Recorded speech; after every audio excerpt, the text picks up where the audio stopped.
بسم اللہ الرحمن الرحیم وبہ نستعین السلام علیکم ورحمۃ اللہ وبرکاتہ۔ الحمد للہ القادر المقتدر القدیر والصلاة والسلام على السید البشیر النذیر وعلى آلہ وصحابہ ووارث آلہ اجمعین۔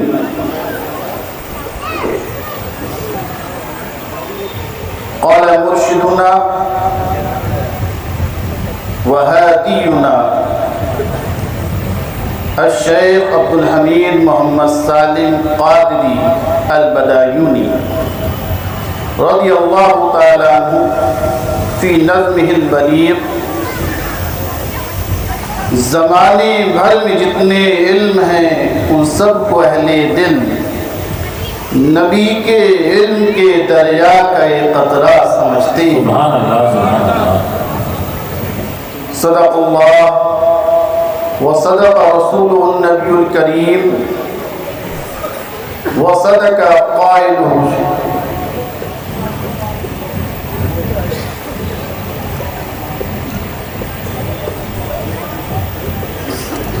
محترم سامعین، لائق 100,000 احترام شہزادہ ذی وقار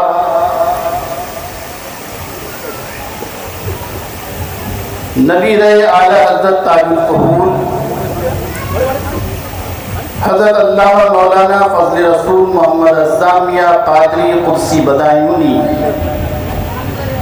مدد اللہ نورانی، ناظم تعلیمات مدرسہ عالیہ قادریہ بدایون شریف، اسٹیج پر علق افروز علماء کرام، حفاظ اعظام اور معزز سامعین، آئیے انتہائی محبت و خلوص کے ساتھ پیارے آقا جناب محمد مصطفیٰ صلی اللہ علیہ وسلم کی بارگاہ میں درود شریف کا نذرانہ پیش کریں۔ اللہم صلی علی سیدنا و مولانا محمد و علی آل سیدنا و مولانا محمد و بارک وسلم۔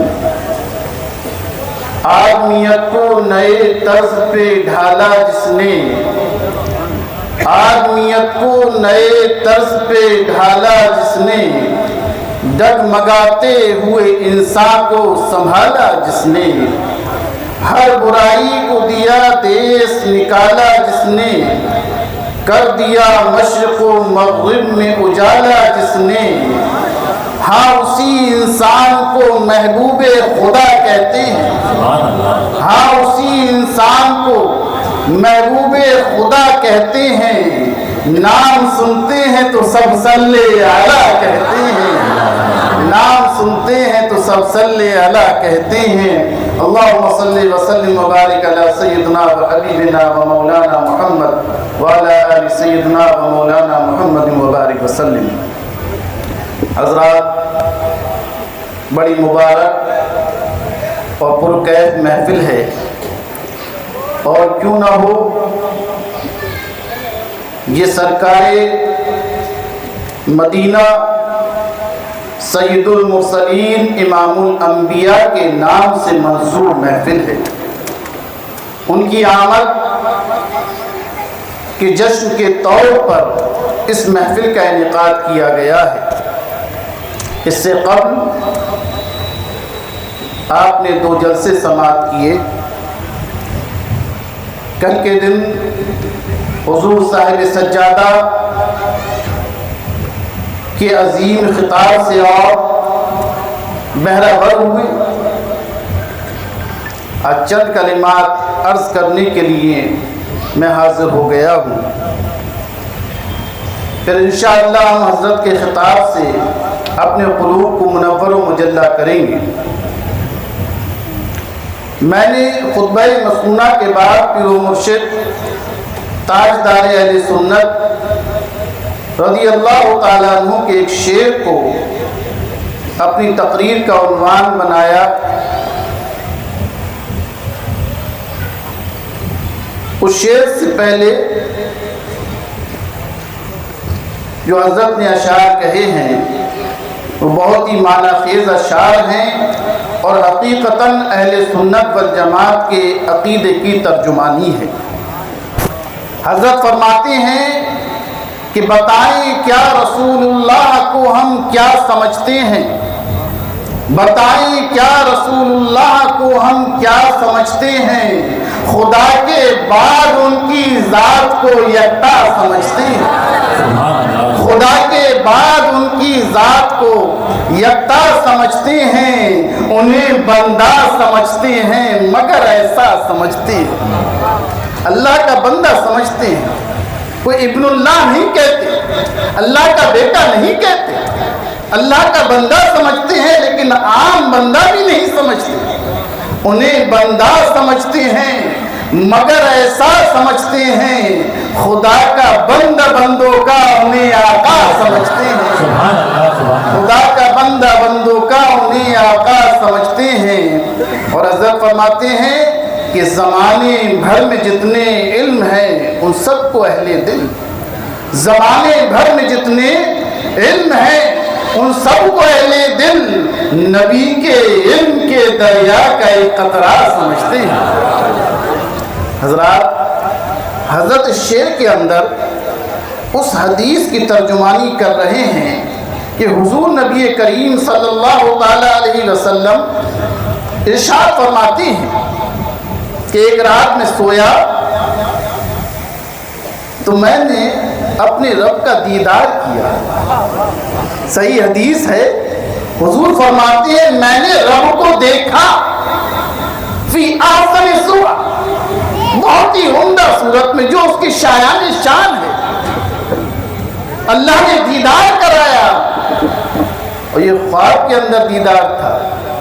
ایک دیدار وہ ہوا تھا جو براہ راست دیدار تھا، جہاں اللہ اور اس کے بندے نبی کریم صلی اللہ علیہ وسلم ہیں، جس کی ترجمانی قرآن کریم نے فرمائی ہے کہ ما زاغ البصر وما طغى، کہ پلک نہ جھپکی ہے نہ اس نے خطا کی ہے، رب کو دیکھا ہے، رب کا دیدار کیا ہے، لیکن یہاں وہاں کے دیدار کا تذکرہ نہیں ہے۔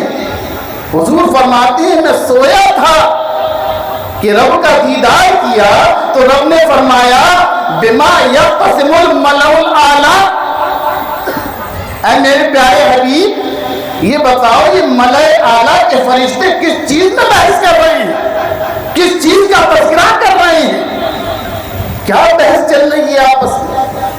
تو سرکار دو عالم صلی اللہ تعالی علیہ وسلم عرض کرتے ہیں اے رب لا عالم، میں جانتا نہیں ہوں، مجھے علم نہیں ہے، مجھے معلوم نہیں ہے کہ یہ ملأ اعلیٰ کے فرشتے کیا تذکرہ کر رہے ہیں۔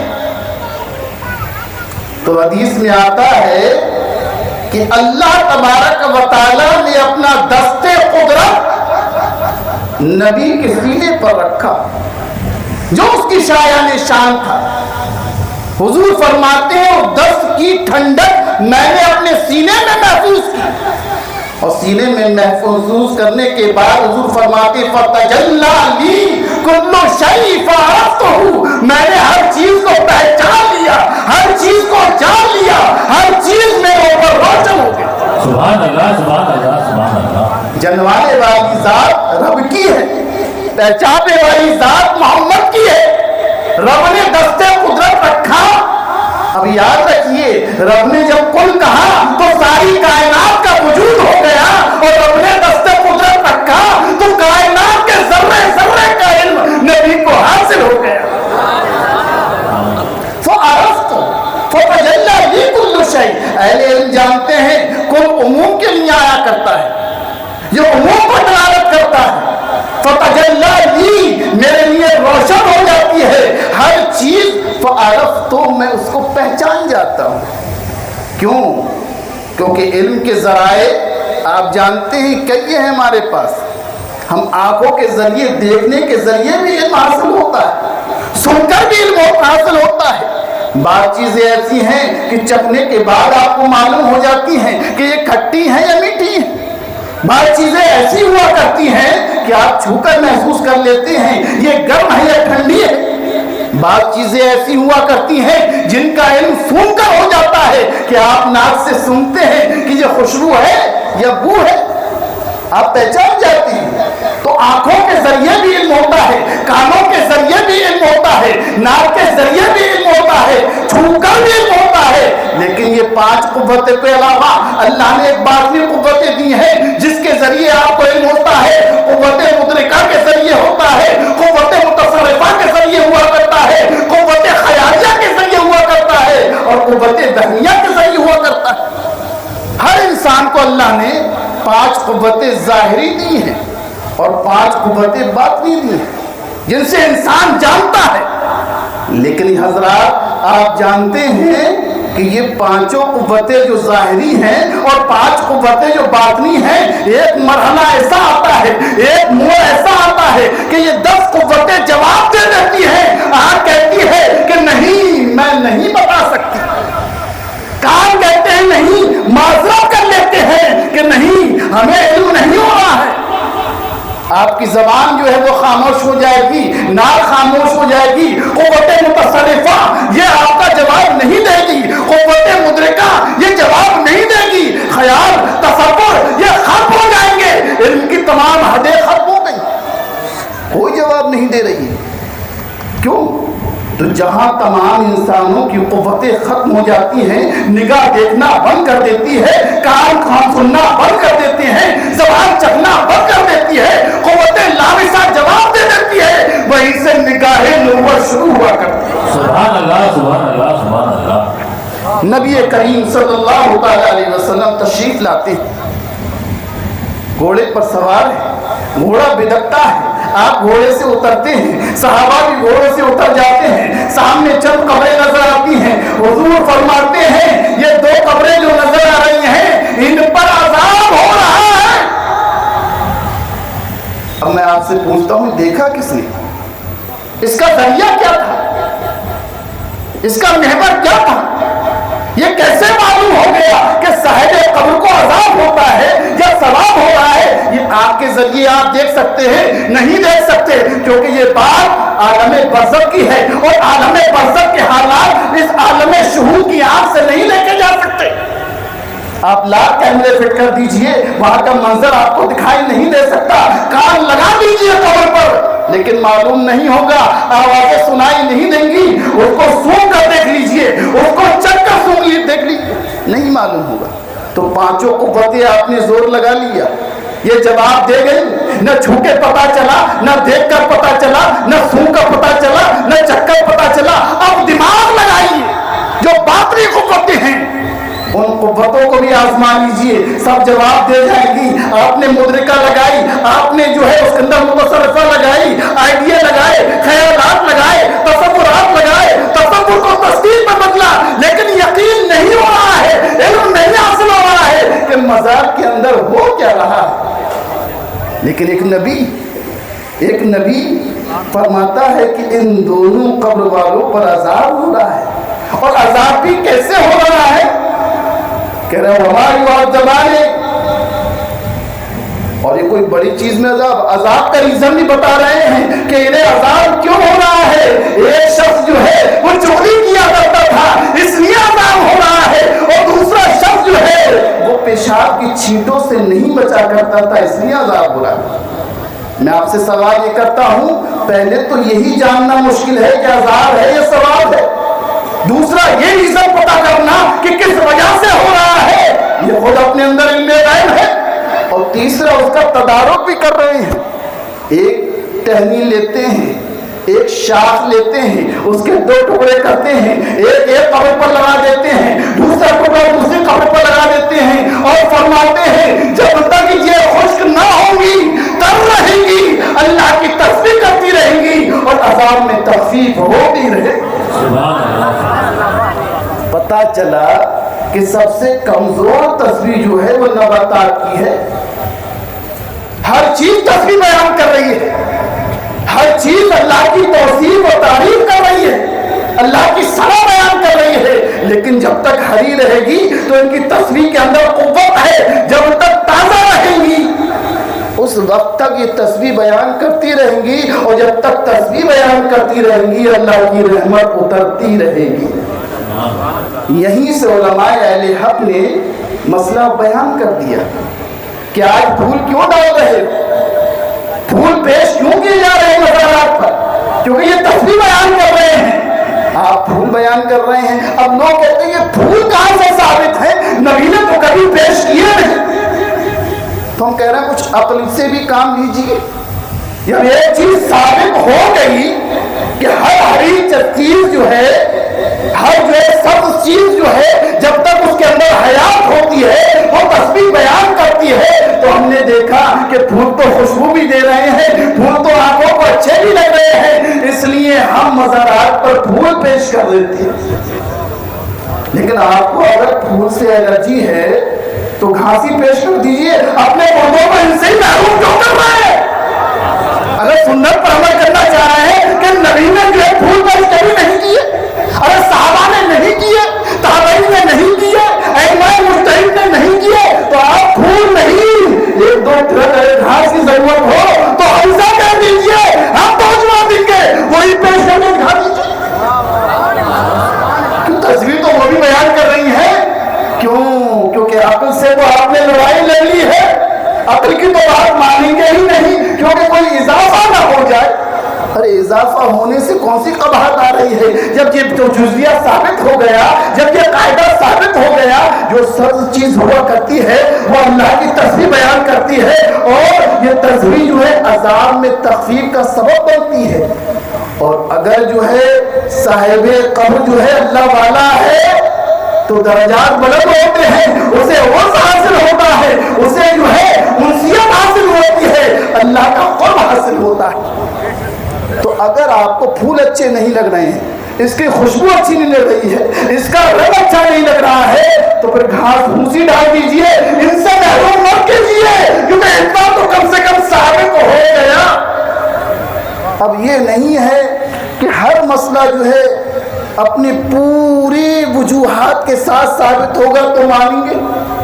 اگر ہر مسئلہ پوری وجوہات کے ساتھ ثابت ہو تبھی تسلیم کیا جائے گا، تو یاد رکھیے یہ قرآن 30 پاروں میں نہیں ہوتا، 300 پاروں میں بھی کم رہتا، کیونکہ مسائل جو ہے وہ لامحدود ہیں اور نصوص محدود ہے، محدود لامحدود کا مقابلہ نہیں کر سکتے۔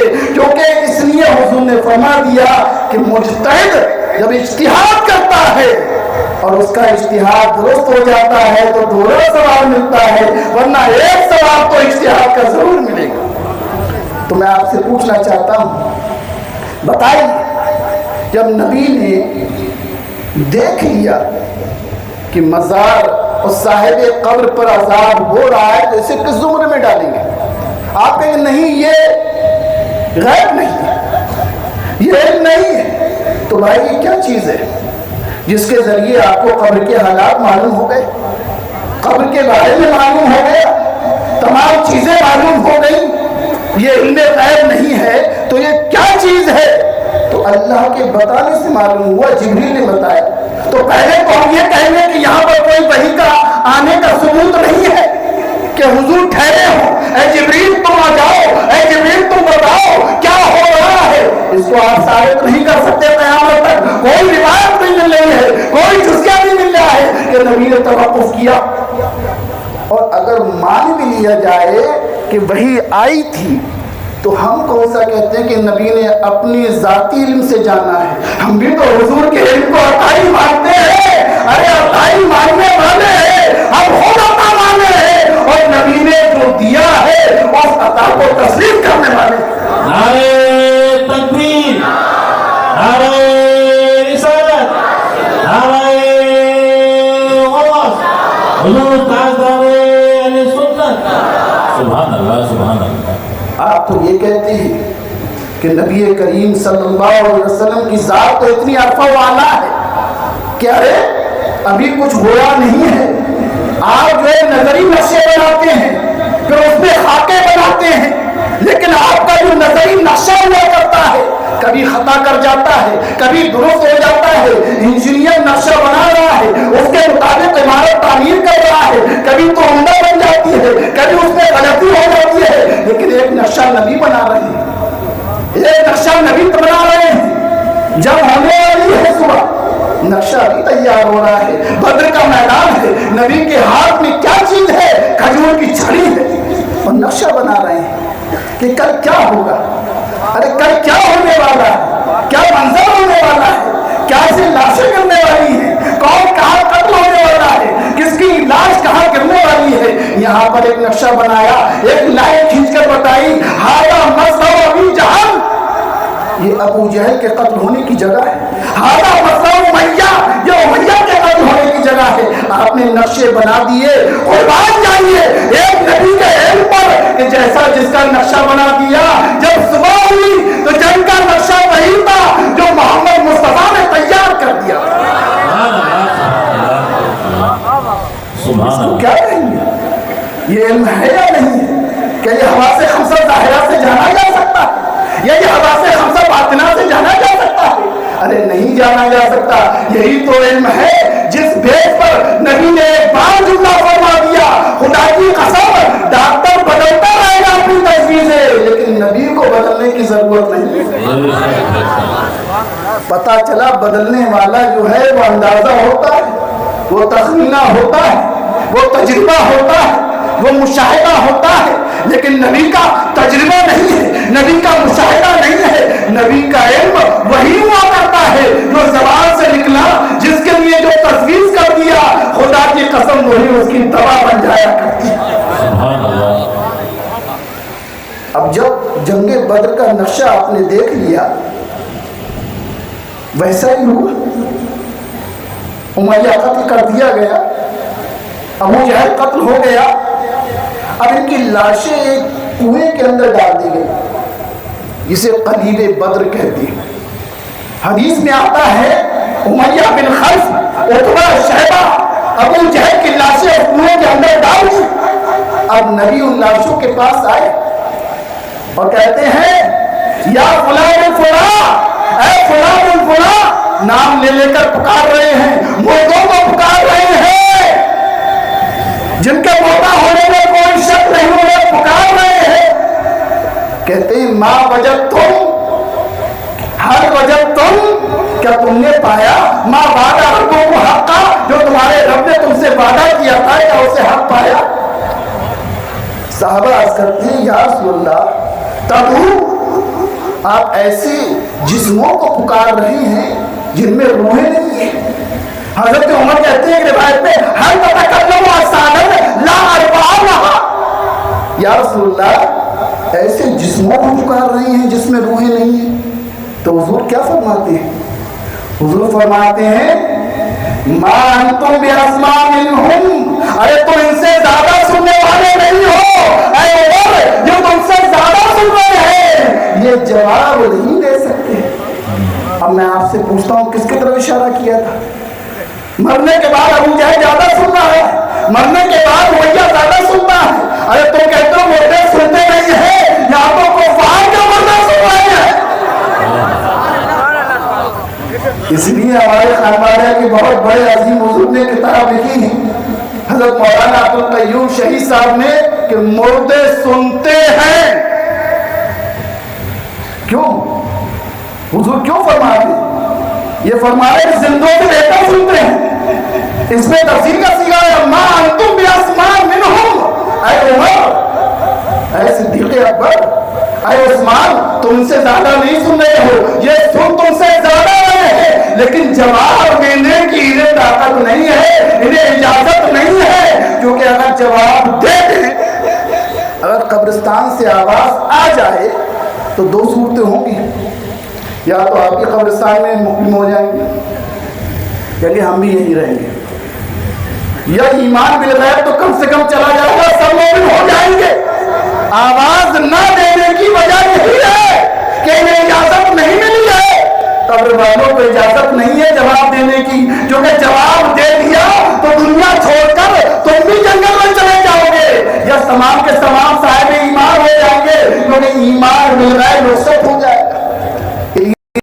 فرماتے ہیں جب کوئی بھائی اپنے بھائی کی قبر پر جاتا ہے تو وہ سلام کرتا ہے، تو وہ سلام کا جواب دیتا ہے، وہ پہچانتا ہے۔ تو ذرا اندازہ کیجئے، کفار کی موتیں بھی سن رہے ہیں، مسلمانوں کے موتیں عام موتیں بھی سن رہے ہیں، تو جو عام کا یہ عالم ہے تو خاص کا عالم کیا ہوگا؟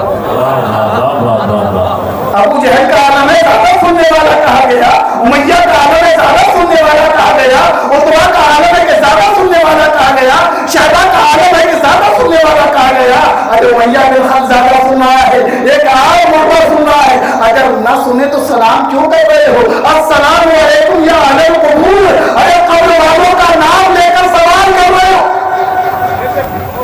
سلام نہیں کہا جاتا، سلام زندہ کو کیا جاتا ہے۔ پتہ یہ چلا کہ قبر میں جس سے سلام کر رہے ہو تم بھی زندہ ہو، وہ بھی زندہ ہے، ایک سلامتی بھیج رہا ہے، دوسرا سلامتی قبول کر رہا ہے۔ سبحان اللہ، سبحان اللہ، سبحان اللہ۔ لین دین تو زندوں میں ہوتا ہے، مردوں میں لین دین نہیں ہو سکتا، اس لیے تمہاری یہاں سے نہ کچھ جاتا ہے نہ وہاں سے کچھ آتا ہے، یہاں سے تو جاتا بھی ہے آتا بھی ہے۔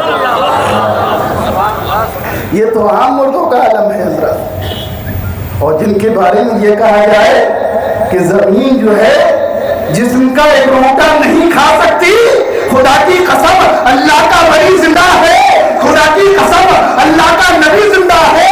ان اللہ حرم علی الارض تاکل اجساد الانبیاء، خدا کی قسم انبیاء کے جسموں پر زمین کو حرام کر دیا گیا ہے کہ کسی نبی کے جسم کو کھائے۔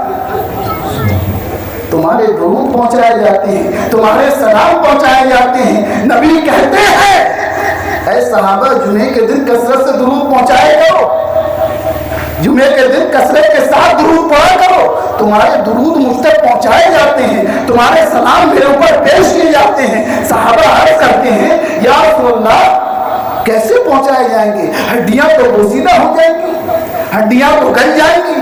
تو نبی فرماتے ہیں ارے ہڈیوں کی بات کرتے ہو، ان اللہ حرم، اللہ نے اس بات کو بھی حرام کر دیا ہے کہ زمین کسی نبی کے جسم کو کھائے۔ تو ہم زندہ، ہمارا قرآن زندہ، ہمارا اسلام زندہ، ہمارا نبی زندہ، ہمارے ولی زندے، اور جب ولی زندہ ہیں تو ہمارے سامنے جو کام ہوتے ہیں وہ بھی زندہ والے ہوتے ہیں۔ ادھر سے ایصال ثواب کیا جا رہا ہے، وہاں سے دعائیں دی جا رہی ہیں۔ سبحان اللہ، سبحان اللہ۔ تو وَعَلَّمَكَ مَا لَمْ تَكُنْ تَعْلَمُ، اللہ نے حبیب آپ کو وہ سکھا دیا جو آپ جانتے نہیں تھے، سب کچھ ہی آپ کو سکھا دیا۔ اس لیے سرکار دو عالم نے فرمایا اے میرے صحابہ ذرا احتیاط کے ساتھ رکوع کیا کرو، ذرا احتیاط کے ساتھ خشوع کیا کرو۔ لا یخفی علی رکوعکم ولا خشوعکم وانی علی ما ترون، تمہارا رکوع مجھ پر پوشیدہ نہیں ہے، تمہارا خشوع مجھ پر پوشیدہ نہیں ہے، میں وہ دیکھتا ہوں جو تم نہیں دیکھتے ہو۔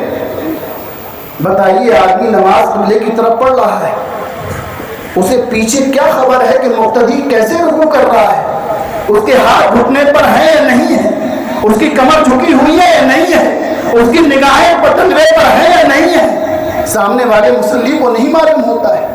لیکن نبی فرماتے ہیں میں تمہاری طرح بشر تھوڑی ہوں، ارے تم بھوکے پیاسے رہو گے تمہارا جسم لاغر ہونے لگتا ہے، لیکن نبی کہتے ہیں مجھے میرا رب کھلاتا ہے، مجھے پلاتا ہے، نہ مجھے کھانے کی ضرورت ہے نہ پینے کی ضرورت ہے۔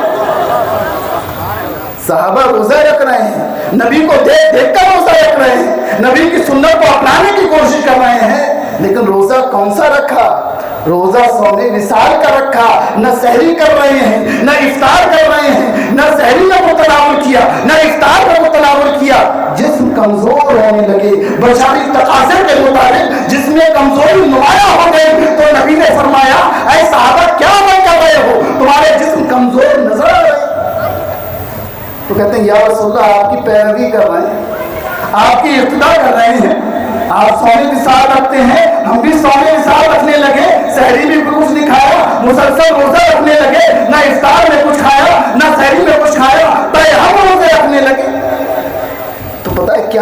کیا جواب اس نے فرمایا؟ تم میں سے کون میری مثل ہے؟ تم میں سے کون میری طرح ہے؟ آج تو دعویٰ یہ کرتے ہیں کہ ہم ہیں، کم سے کم اعمال میں بڑھ جاتا ہے امتی نبی سے۔ بعض لوگ یہ بھی اپنی کتابوں میں لکھ چکے ہیں کہ چلو بھائی ایمانیات میں تو نبی کا درجہ بہت اعلیٰ ہے، لیکن کبھی کبھی عمل میں بڑھ جاتا ہے۔ کیوں؟ کیونکہ ظاہر میں دیکھا، ظاہر میں کیا دیکھا کہ ہماری عمر جو ہے وہ 70 سال ہو گئی، نبی کی عمر جو ہے وہ 63 سال میں، ہماری عبادتیں بڑھ، نبی نے 2 حج کیے، ہم نے 4 حج کر لیے، نبی نے فتنہ عمرہ کیے، ہم نے زیادہ عمرہ کر لیے، تو پتہ یہ چلا کہ عبادت کے اندر ہم بڑھ گئے۔ لیکن حضرات، عبادت کے اندر تعداد عبادت کا نام نہیں ہے، وہ کیفیت کہاں سے لاؤ گے، وہ کل کہاں سے لاؤ گے، وہ للہیت کہاں سے لاؤ گے، وہ خشیت کہاں سے لاؤ گے؟ خدا کی قسم، اگر تمام عمر کے سجدے ایک پلے میں رکھ دیا جائے اور دوسرے پلے میں نواسہ رسول امام حسین کا سجدہ رکھ دیا جائے جو کربلا کے میدان میں ادا کیا تھا، تو سجدے کا مقابلہ عمر کے سجدے نہیں کر سکتے۔ نعرہ تکبیر، نعرہ رسالت، نعرہ غوث۔ سبحان اللہ، سبحان اللہ۔ یہاں تعداد کی بات ہو رہی ہے، وہاں کیفیت کی بات ہو رہی ہے، قرب کی بات ہو رہی ہے، خشیت و للہیت کی بات ہو رہی ہے۔ ارے سجدے کا شعور کس نے دیا ہے؟ عبادت کا شعور کس نے دیا ہے؟ یہ ایمان کس نے دیا ہے؟ یہ عظمت کس نے دی ہے؟ یہ ربی پہچان کس نے دی ہے؟ یہ دی ہے اسی مکی مدنی نے جس کا صدقہ پوری کائنات کھاتی ہے۔ سبحان اللہ، سبحان اللہ، سبحان اللہ۔ ایوکم مثلی، اے صدیق کہ تم میری طرح ہو، ایوکم مثلی، اے عمر کہ تم میری طرح ہو، ایوکم مثلی، عثمان کہ میری طرح ہو، ایوکم مثلی، اے علی کہ تم میری طرح ہو۔ یہ خطاب امت کے سب سے افضل لوگوں سے کہا جا رہا ہے، جو ان سے کیا جا رہا ہے۔ جب وہ نبی کی طرح نہیں ہو سکتے تو تم کیسے نبی کی طرح ہو سکتے؟ ابھی تو رب کی، میں رب کی بات سوتا ہوں، اللہ اکبر، جو کہ مانی ربی، رب میرا کھلاتا ہے، پلاتا ہے، نہ مجھے پانے کی ضرورت ہے نہ مجھے کھانے کی ضرورت ہے۔ اس نبی کا کلمہ پڑھنے والے تو وہ نبی کیا کہہ رہے ہیں؟ لا یخفی علی خشوعکم ولا رکوعکم۔ ارے تم یہ کہتے ہو کہ دیوار کے پیچھے کا علم نہیں، نبی کہتے ہیں کہ دل میں جو خیال آ رہا ہے، جو تصور آ رہا ہے، اسے سنبھال کے رکھنا۔ میرے پیچھے ہو، اب بتاؤ میں یہاں کھڑا ہوا ہوں، آپ لوگ مختلف اینگل سے سوچ رہے ہوں گے، پتہ نہیں کس کے دل میں کیا خیال آ رہا ہوگا۔ کوئی یہ سوچ رہا ہوگا صاحب بیٹھ جاؤ بہت دیر ہو گئی، کوئی جو ہے ابھی کہہ رہا ہوگا کھانا کھانا ہو گیا، کوئی تجارت کے بارے میں سوچ رہا ہوگا، کوئی کاروبار کے بارے میں سوچ رہا ہوگا، کوئی بیٹھا ہے اور یہ سوچ رہا ہوگا صبح کس وقت سفر کرنا ہے، کوئی بیمار کو دوا کے بارے میں سوچ رہا ہوگا۔ بتاؤ کس کے دماغ میں کیا چل رہا ہے، کوئی بتا دے گا؟ ایک مصلی نہیں ہے مسجد نبوی کے اندر، ہزاروں مصلی ہیں۔ نبی فرما رہے ہیں اپنی سوچ پر پہرے لگا دینا، جب سجدہ کرو، جب رکوع کرو، جب قیام کرو تو خیالات اپنے قابو میں رکھنا۔ جہاں جسم ہے وہی دل و دماغ ہونا چاہیے، کیونکہ نبی سے خیالات پوشیدہ نہیں ہے، نبی سے تصورات پوشیدہ نہیں ہے۔ کیوں؟ خشوع کی تعریف مولانا فائز صاحب بیٹھے ہوئے ان سے کہ پوچھئے کیا ہے؟ خشوع دل کی کیفیت کا نام ہے کہ دل اور دماغ کہاں پر۔ اگر آپ دکان پر بیٹھے ہوئے ہیں اور دل مسجد میں ہے تو آپ نمازی ہیں، نماز کا ثواب ملے گا، کیونکہ انتظار صلات بھی نماز ہے، نماز کا انتظار کریں گے تو نماز ہی کا ثواب ہے۔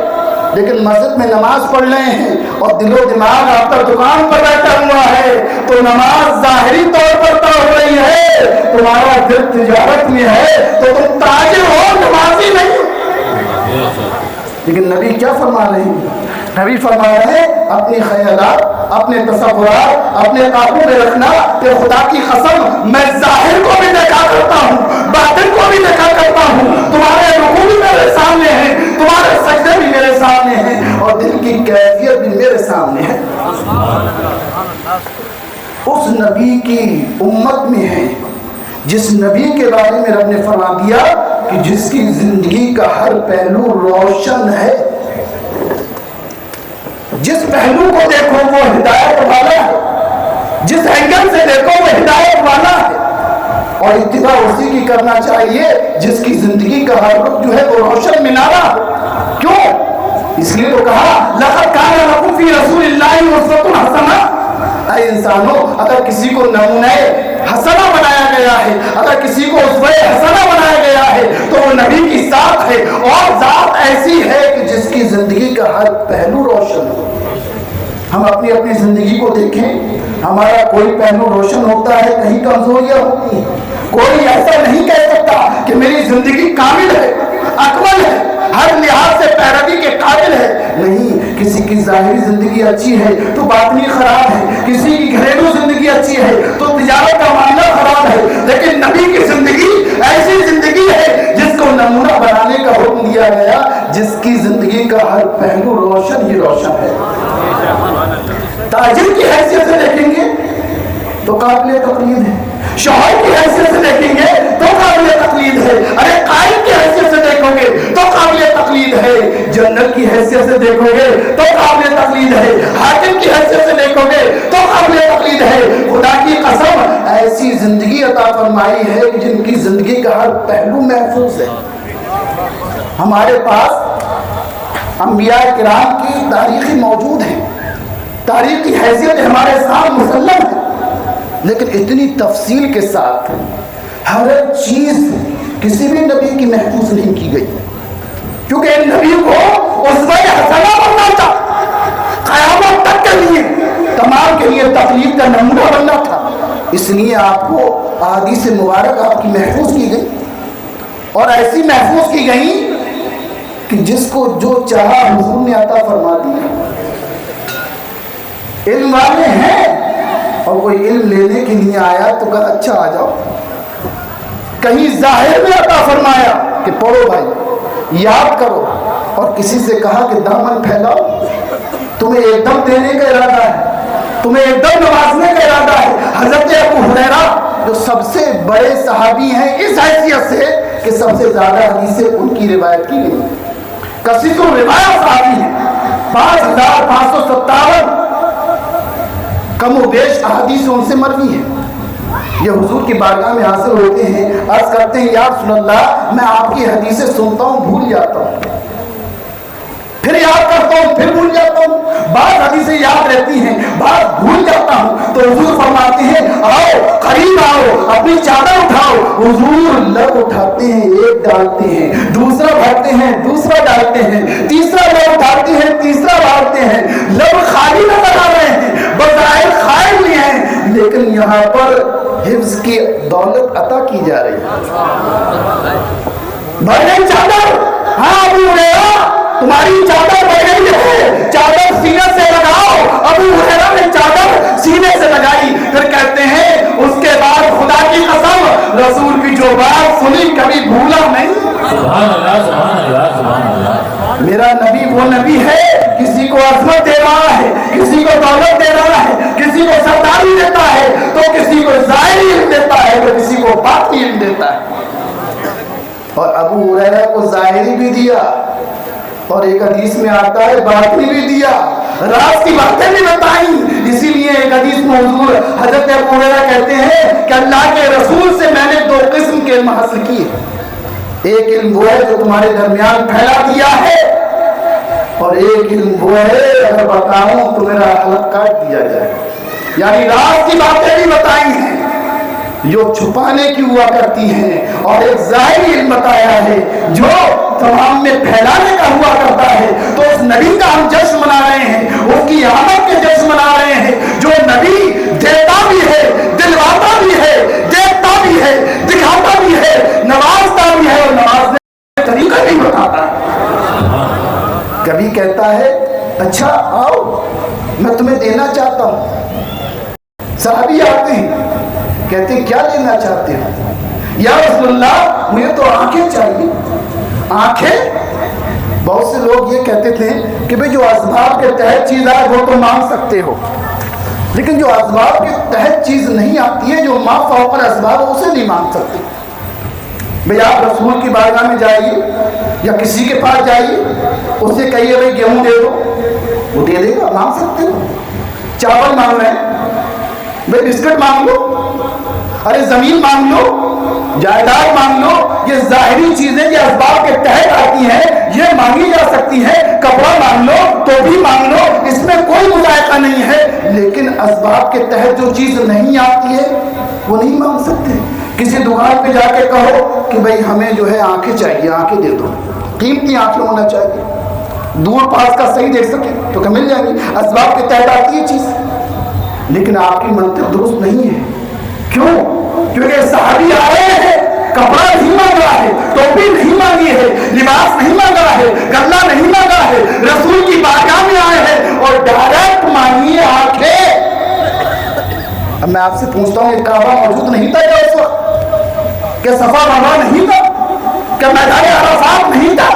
کیا مزدلفہ نہیں تھا؟ کیا صحیح صفا نہیں تھی؟ کیا مقام ابراہیم نہیں تھا؟ ارے دعا کے مقامات وہی موجود ہیں، کعبہ، حتیم کعبہ، تمام چیزیں موجود ہیں، لیکن تمام کو چھوڑ کر رسول کے پاس آ رہے ہیں اور مانگ بھی کیا رہے ہیں؟ آنکھیں مانگ رہے ہیں۔ کیوں؟ کیونکہ وہ جانتے تھے جو یہاں سے ملے گا وہی کام آئے گا، اور اگر یہاں سے نہیں ملا، یہاں مجھے ٹکرا دیا گیا تو دم جاؤں گا تو کچھ نہیں ملے گا۔ تو یہاں سے ٹھوکر نہ لگے، یہاں سے اپنایا جائے جو یہاں کا رکاوا ہوا ہوتا ہے۔ خدا کی قسم اسے خدا کی بارگاہ میں امان نہیں ہوتی ہے، امان چاہیے تو رسول کی بارگاہ میں جائیے، کیونکہ اللہ بھیج رہا ہے کہ اگر ظلم ہو جائے، اگر کوئی گناہ ہو جائے تو کعبے کی طرف نہیں لے جاؤ، میرے رسول کے پاس چلے جاؤ، اس سے دعوت کی پناہ لے لو، وہاں پناہ مل گئی تو خدا کی قسم میں پناہ دے دوں گا۔ اگر کعبہ ہی اتنا مقدس ہوتا تو یہ کہا جاتا ولو اللہ میں ظلم جاؤ کا نہیں کہا جاتا، جاؤ الا بیت اللہ، یہ نہیں کہا جاتا کہ تمہارے پاس چلے جاؤ، رسول کی بارگاہ میں پہنچ جاؤ، ان سے استغفار کراؤ، یہ کہا جاتا مقام ابراہیم پہ چلے جاؤ، وہاں 2 رکعت نماز پڑھو، نہیں کہا گیا۔ یہ نہیں کہا گیا کہ بھئی صفا میں چلے جاؤ، کعبے کا طواف کر لو، ارے مزدلفہ چلے جاؤ، ارے رمی کر لو، جمار کر لو، ارے شاہدان کی کنکری مار لو، نہیں، یہ کچھ نہیں کہا۔ مصطفیٰ کی بارگاہ میں چلے جاؤ، بس وہ لب ہلائیں گے، وہاں سے لب ہلنا ہے، تقدیر بدل جائے گی۔ سبحان اللہ، سبحان اللہ، سبحان اللہ۔ اس لیے صحابی کیا کہتے ہیں؟ یا رسول اللہ یہ آنکھیں چاہیے، تو سرکار اگر آنکھوں پر ہاتھ پھیر دیتے تو خدا کی قسم بینائی آ جاتی، لیکن نہیں، ایک معجزے کی شکل میں یہ بات آپ تک پہنچتی ہے۔ حضور نے ایک قاعدہ دیا، فرمایا اچھا آنکھیں چاہیے، جاؤ وضو کر کے آؤ، 2 رکعت نماز پڑھنا، 2 رکعت نماز پڑھنے کے بعد رب سے مانگنا رب سے، لیکن مانگنے کا طریقہ یہ ہے کہ میرا وسیلہ دینا۔ اللہم انی اسألوک، اللہم انی اسألوک، اللہم انی اسألوک بالنبیک النبی الرحمہ۔ سبحان اللہ، سبحان اللہ۔ اس لیے عظیم کی حدیث ہے، علماء کرام ہیں، ان سے حوالے آپ لے لیجئے گا، بے نبی یہ کا اصلوں کا کام تو یہی کر رہا ہے کہ نبی اے اللہ تجھ سے مانگ رہا ہوں، تجھ سے سوال کرتا ہوں، تو مانگ تو پہلے بھی اللہ سے رہے تھے، پہلے کیا غیر اللہ سے مانگا تھا؟ نہیں، غیر اللہ سے نہیں مانگا تھا، لیکن ایک طریقہ یہاں یہ بتا دیا کہ یہ مقبولیت کے زیادہ قریب ہے، ابھی تک میرا واسطہ نہیں دیا تھا اور میرا وسیلہ دے کر تو مانگنا، کیونکہ بڑی وجاہت ہے رب کی بارگاہ میں، میری بڑی پہنچ ہے، میں دیکھ کر آیا ہوں، تم سن کر مانتے ہو، میں دیکھ کر مان رہا ہوں۔ سبحان اللہ، سبحان اللہ، سبحان اللہ، سبحان اللہ۔ اللہم انی اسألوک بالنبیک نبی الرحمہ، اور صرف اتنا ہی نہیں، پھر کہا اے محمد آپ تو سفارش کر دیجئے، آپ تو دعا کر دیجئے۔ جب یہ دعا سکھائی، وہ صحابی جاتے ہیں، وضو کرتے ہیں، نماز پڑھتے ہیں، نبی کے وسیلے سے، نبی کے واسطے سے دعا کرتے ہیں، تو ابھی دعا کی تھی، ہاتھ نیچے گئے تھے کہ اللہ نے بینائی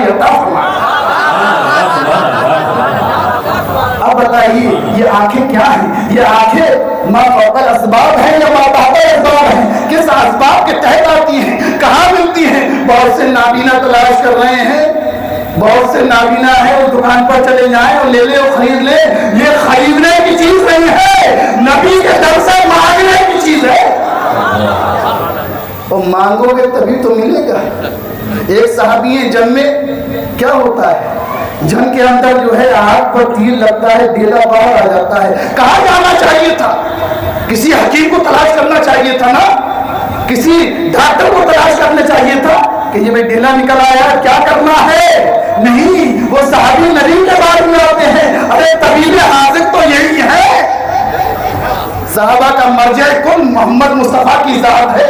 حضور کی بارگاہ میں آتے ہیں، یا رسول اللہ یہ آنکھ کا ڈیلا باہر آ گیا ہے. حضور ڈیلوں کو پکڑتے ہیں، آنکھ پر لگاتے ہیں اور ہاتھ پھیر دیتے ہیں. تو وہ صحابی کہتے ہیں کہ پہلی والی آنکھ سے کم دکھائی دیتا تھا، لیکن جس پر مصطفیٰ نے ہاتھ لگا دیا اس کی بینائی اور بڑھ جاتی.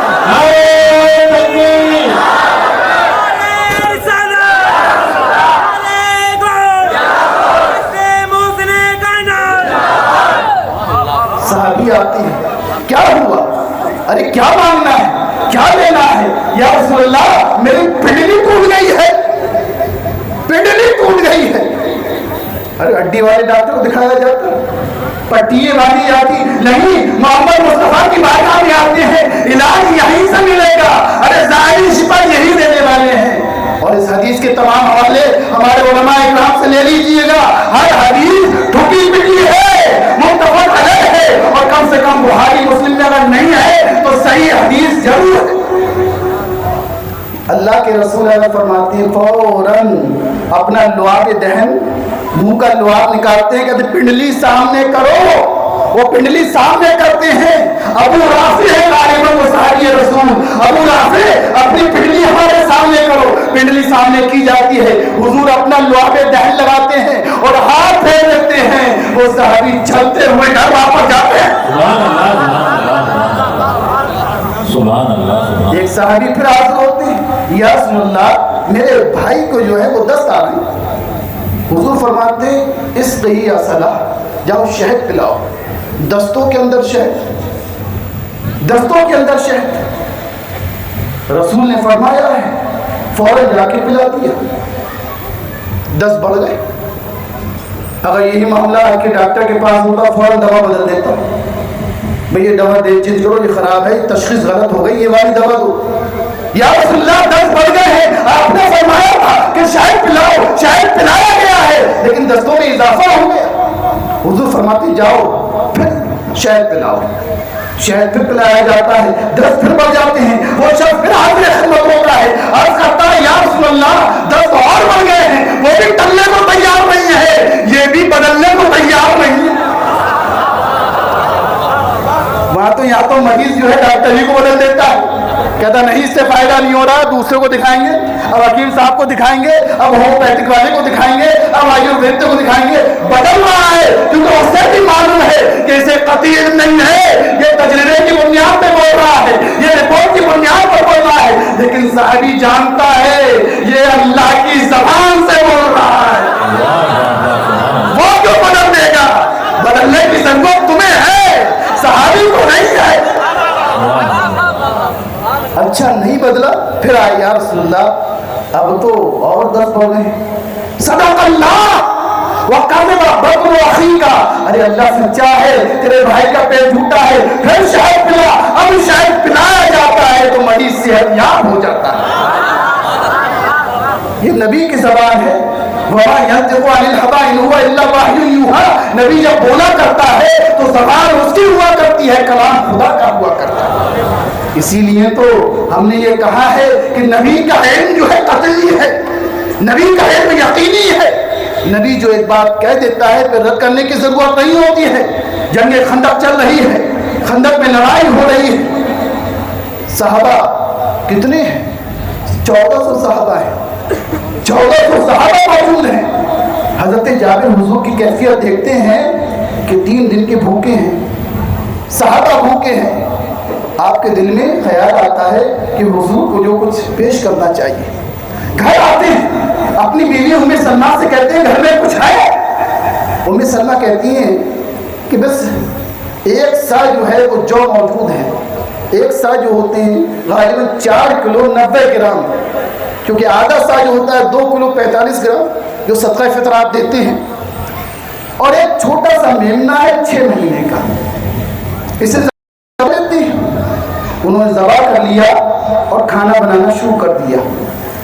ام سلمہ پہلے شوہر کو بتاتی ہیں کہ حضور کے کان میں کہنا یا رسول اللہ 1 سا جو ہے، ایک چھوٹا میمنا ہے، آپ آ جائیے 2-4 صحابہ کو لے لیجیے۔ 6 مہینے کے بچے میں کتنا گوشت ہوگا؟ 3 کلو 4 کلو 5 کلو، بس 8-10 آ جائیں لوگ، کافی رہے گا۔ 4 کلو اناج ہے، اور یہ دھیان سے اعلان نہ ہو جائے، خاموشی کے ساتھ کہنا حضور سے۔ حضرت جاتے ہیں ام سلمہ یہ بتایا، اور ان کے پاس جاتے ہیں، حضور کے پاس کرتے ہیں یا رسول اللہ ایک میمنا ذبح کیا ہے اور 1 سا جو ہے وہ جو ہے، آپ آئیے چند صحابہ کو لے لیجیے، اور سوچ رہے ہیں حضور اس پر عمل کریں گے۔ حضور فرماتے ہیں، اعلان کر دیتے ہیں 1400 صحابہ میں، اے صحابہ آج جابر کی ہماری چلو سب چلتے ہیں، اب حیرت میں ہے جابر، اب کیا ہوگا؟ پھر سوچتے ہیں لے جانے والا جانے، کھلانے والا جانے، میں نے تو عرض کر دیا۔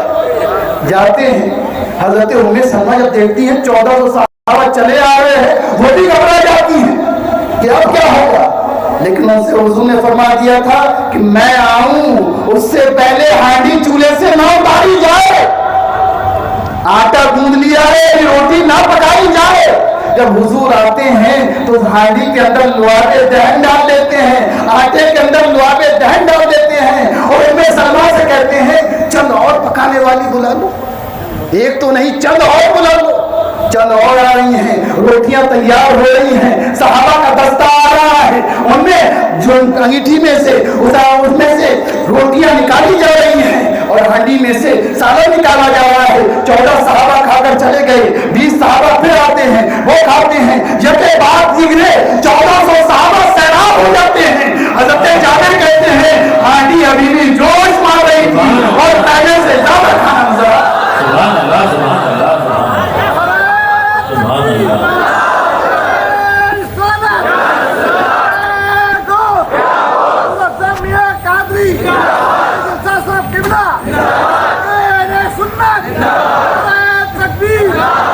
یہ لعاب دہن کی برکت ہے، جس کے تھوک کا عالم یہ ہے، اللہ اکبر، کتنا بابرکت ہے کہ آنکھوں پہ لگا دی جائے تو بینائی آ جائے، پنڈلی پہ لگائی دی جائے تو وہ درست ہو جائے، کھانے میں ڈال دی جائے تو برکت ہو جائے۔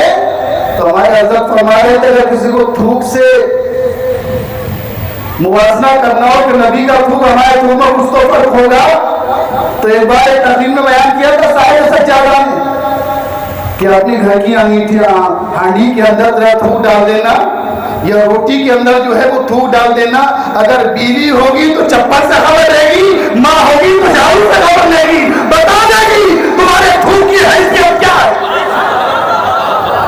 یہ نبی کے تھوک کا مقابلہ ہوگا کہ کھاری کنویں کے اندر ڈال دیا تو میٹھا ہو جائے۔ آج اس کنویں کو ہم تلاش کرتے ہیں کہ نبی نے لعاب دہن کس میں ڈالا تھا، آج بھی خدا کی قسم وہ پانی میٹھا نظر آتا ہے، تاثیر بدل گئی ہے۔ تو ہم اس نبی کا جشن منا رہے ہیں جو رب کا محبوب ہے، ہم اس نبی کا جشن منا رہے ہیں جو اللہ کا برگزیدہ بندہ ہے، اس نبی کا جشن منا رہے ہیں جو خاتم النبیین ہے، اس نبی کا جشن منا رہے ہیں جس کا خیرات پوری کائنات کھا رہی ہے۔ اللہ تبارک و تعالی ہمیں نبی کے نقش قدم پر چلنے کی توفیق عطا فرمائے اور اسی طرح کا جشن منانے کی توفیق عطا فرمائے۔ آمین و دعوانا الحمدللہ رب العالمین۔